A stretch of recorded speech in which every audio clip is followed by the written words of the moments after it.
everyone, I am back again and I want to do another video on lip reading. I might have to back up a little bit and give you a little bit more my backstory first. So, when I was born, at the time there was no such thing as hearing tests for babies or what a common practice.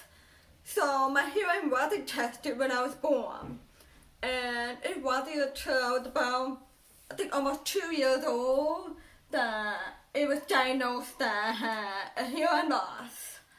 And at the time, I was fitted with 2 hearing aids on both sides.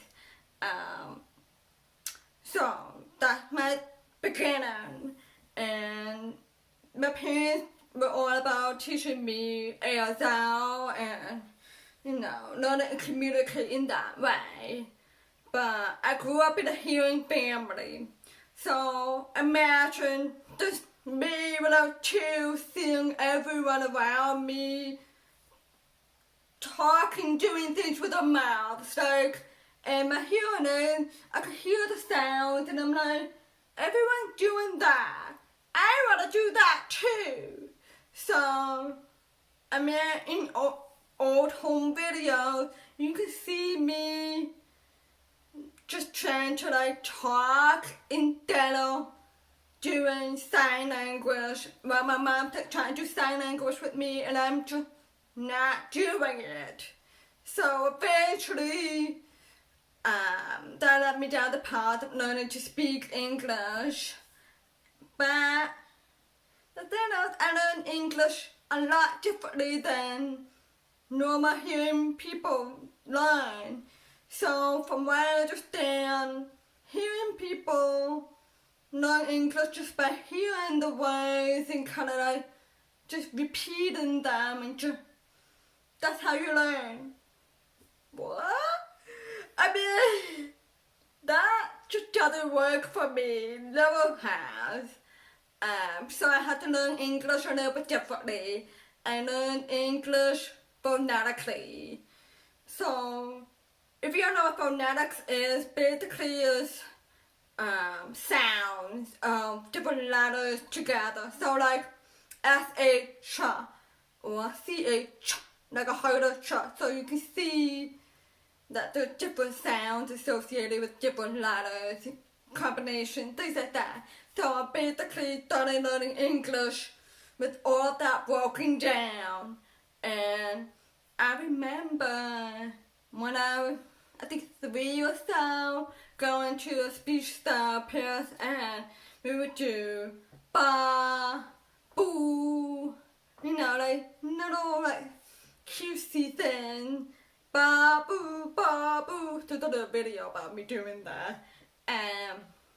So, because I learned English in that way, I was able to see how different sounds were formulated on the mouth.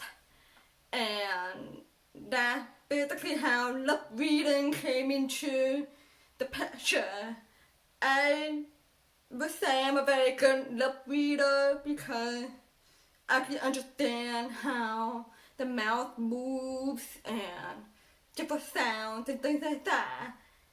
And basically in my mind, I've always thought, for some reason, that it was a skill that a lot of people have.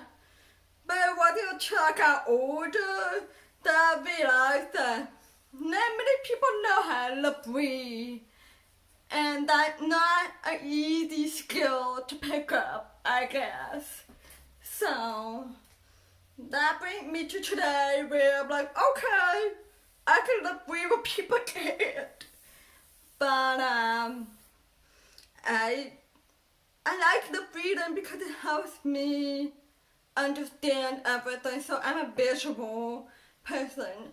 So as a deaf person, I need to be able to see your face, because from your face I can pick up everything. Just the way you're talking, I can pick up whether you're sad, happy, angry, things like that. Visual cues, just from your face, but also from the way you're talking. I mean, so here's another story. People always ask me like, oh, can you read from across the room? Kinda. I can do it, but it's not perfect because lip reading is only a small part of it, so it helps me in understanding things. So the hearing aids help me complete everything. So if I hear the sound associated with the mouth movement, then I'm like, oh, I know what they're saying.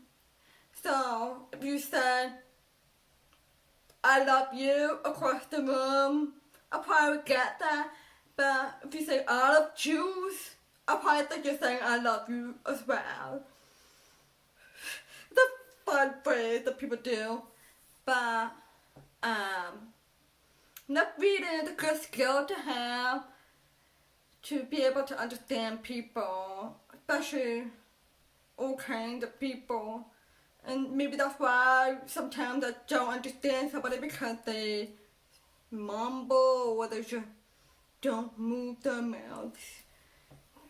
That's why I move my mouth because I'm like, I gotta. But I thought maybe I'll try and give you a few pointers of how to lip read maybe if you ever want to try and figure it out. And the lip reading has to do with looking at the mouth, and you basically have to learn like almost every sound in the English language, how it's formed. So I'm not gonna go through the alphabet because that'll take forever, but like ba, so that's B, ba, or ch, ch, the SH. You can see my teeth, or I'm trying to think other examples off the top of my head. You get what I'm saying, hopefully.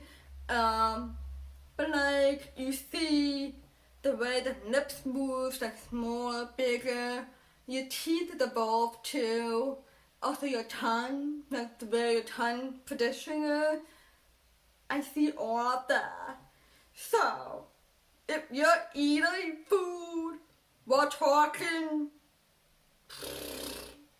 I don't know what's going on because the food's like distracting. I'm just like, what the heck are you doing? It's gross. I don't want to see that. But, so yeah, that's another tip. Don't have anything in your mouth when you're talking to a deaf person. Like, if you're chewing gum, spit it out. Cause nobody wants to see you chewing gum. And like, that's the part of your face that we focus the most on. Like, we really do. And eye contact. We really like the eye contact. Just get comfortable with it, cause I mean, we read a lot from your eyes too. I'm trying to think about anything else I want to bring up. Hopefully you've learned a little bit about how lip reading is a big part of my day. And I mean, that's why I get so tired sometimes if I have to communicate to a lot of people, especially new people, and be reading their lips. And I feel like way across the room, like at a conference or something. It's exhausting. Like, to be trying to read like super tiny, it's like having your font too small on the computer and you're like, oh, I'm so tired. That's what it's like for me at a conference, which is why I need other tools to help me out sometimes.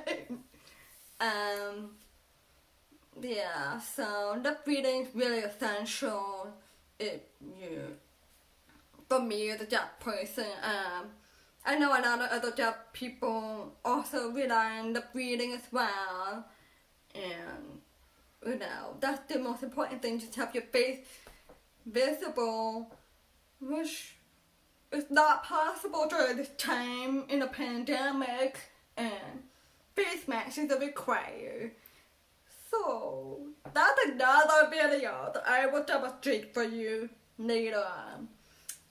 But thank you for listening today, and I hope you learned something new. Bye.